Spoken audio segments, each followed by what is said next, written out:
Welcome to the Trusted Visions podcast. Stacey, we're back to talk about the consulting side of the world.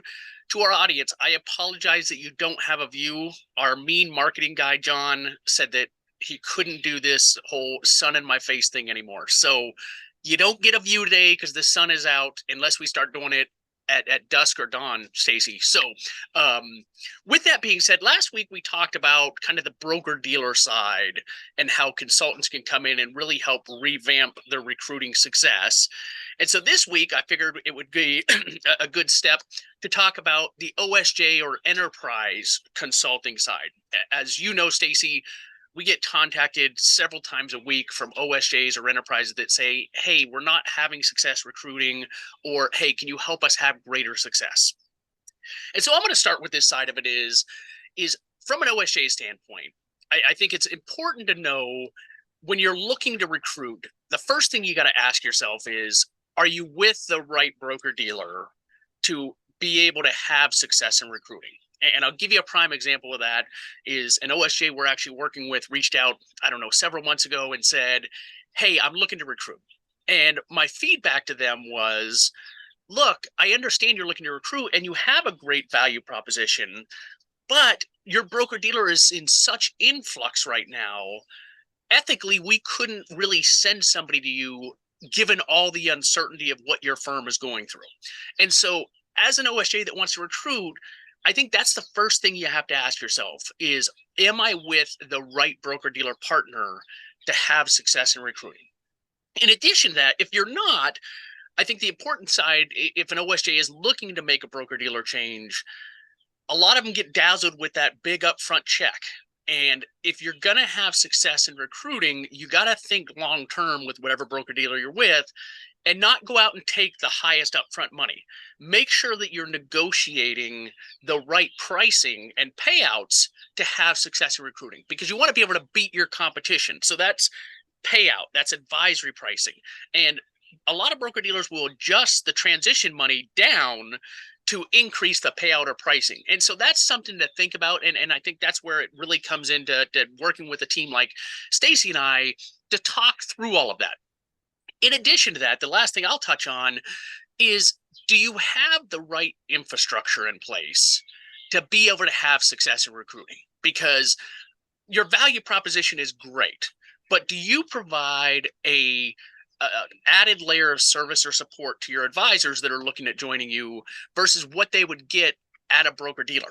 Because that's one avenue they're going to look at is, what does my deal look like going direct to the broker dealer?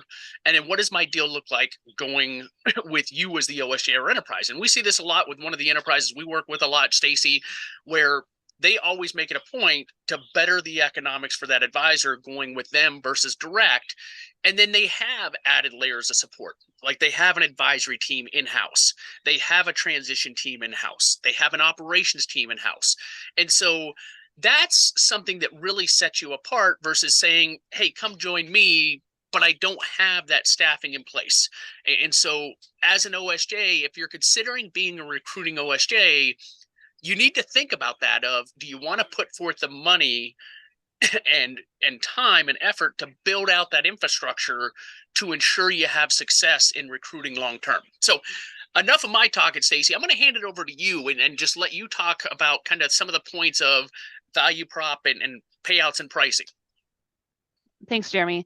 And I think this is something that you've always been passionate about as far as helping OSJs and enterprises do recruiting successfully in your career.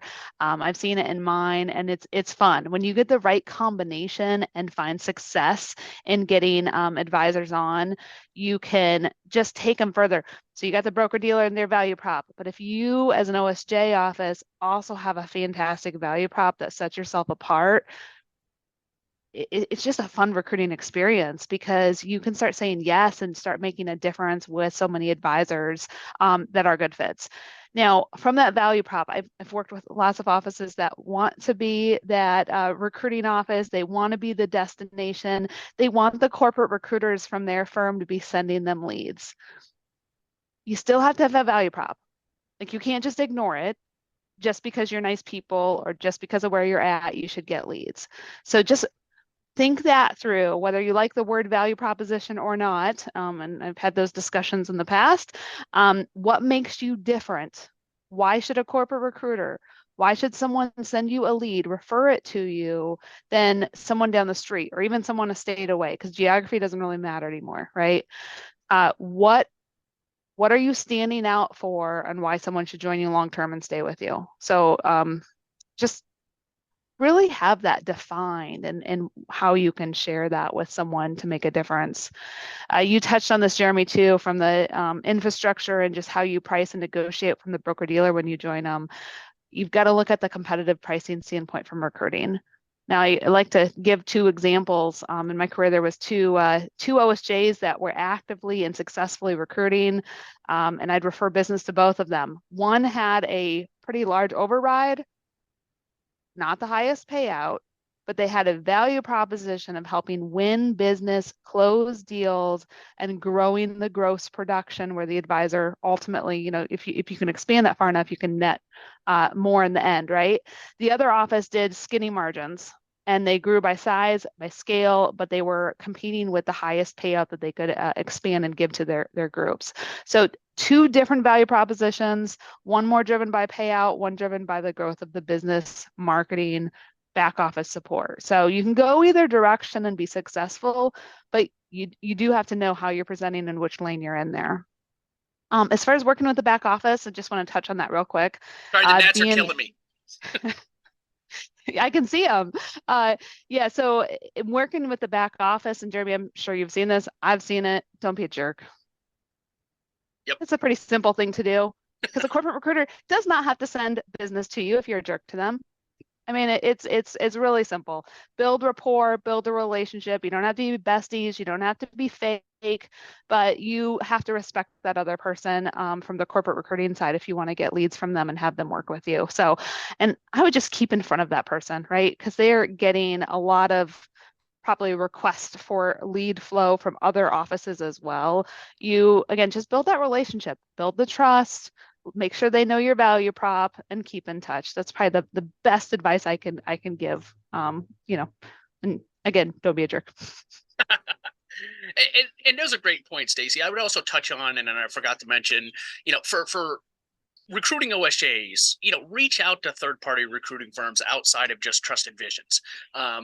Build rapport and relationships with them. I would personally say any of those firms that are asking for a retainer, I typically say steer clear of that. Of you want somebody that gets paid as they prove results versus a retainer. I've never been a fan of a retainer. I think for me it's too much uncertainty.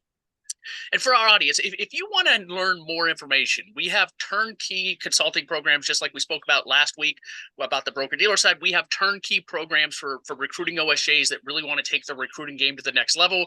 We have customized consulting programs where we can really help you define, if it's as little as, like Stacey said, really redefining your value proposition, looking at your infrastructure, or even, hey, where do I need to go with building out my infrastructure? From a marketing standpoint, who should we be using marketing wise to help us recruit? We'd be happy to talk to you and work through that. Stacey, as always, your contact information. All right. You can reach me at 641-919-6722. And you can always email me at stacy.martin@trustedvisions.com. And for me, you can call or text 480-430-5012 or info@trustedvisions.com. Look forward to speaking with you guys next week. Hope that you have a great weekend.